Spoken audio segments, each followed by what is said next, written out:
درخواست آموزش برنامه ومایک رو خواسته بودیم که به هر دلیلی میخواین از میکروفون موبایلتون برای حرف زدن استفاده بکنید میتونین از این برنامه استفاده بکنید.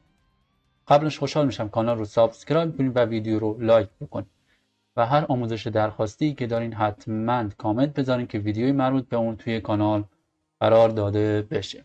خب ابتدا توی گوگل سرچ میکنید برنامه ومایک و دانلودش میکنید و نصبش میکنید که حجم خیلی کمی داره و وقتی برای سیستمتون دانلودش کردین واسه موبایلتون هم همین برنامه رو دانلود میکنید که پسوندش فرق میکنه. نکته بعدی که باید رعایت بکنید اینه که موبایلتون رو به همون اینترنتی وصل بکنید که کامپیوترتون هم به همون وصل هستش.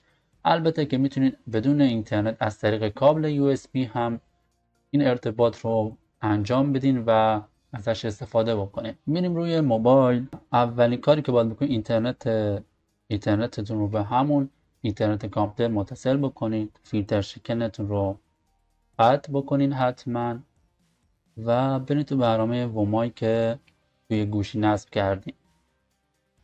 میبینید که یه IP نوشته و یه پورت و وقتی روی این گزینه پلی بزنید اجازه بهش بدین حتما به این شکل در میاد.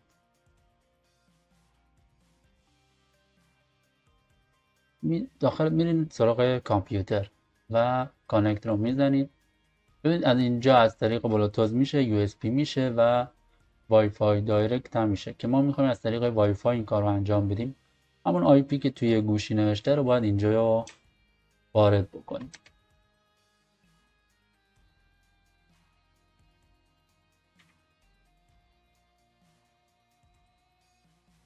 اینجا پلی رو که زدید کانکت رو میزنید. دیکار رو فعال کنید و آلو رو بزنید.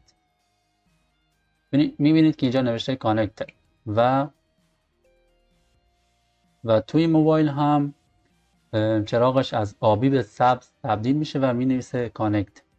خب الان شما گوشی رو وصل کردید به کامپیوتر. کار بعدی که باید انجام بدید مثلا من داخل بازی وارزون و از طریق تنظیمات میکروفون ومایک رو بهش تعریف میکنه. مثلا توی این برنامه من میرم روی پروپرتیز و اینجا میکروفون رو میذارم روی ومایک و اوکی رو بزنم دیگه از صدای من از طریق ومایک رکورد میشه. توی بازی وارزون هم همینجا میرید تنظیمات میکروفون و ومایک رو انتخاب میکنید.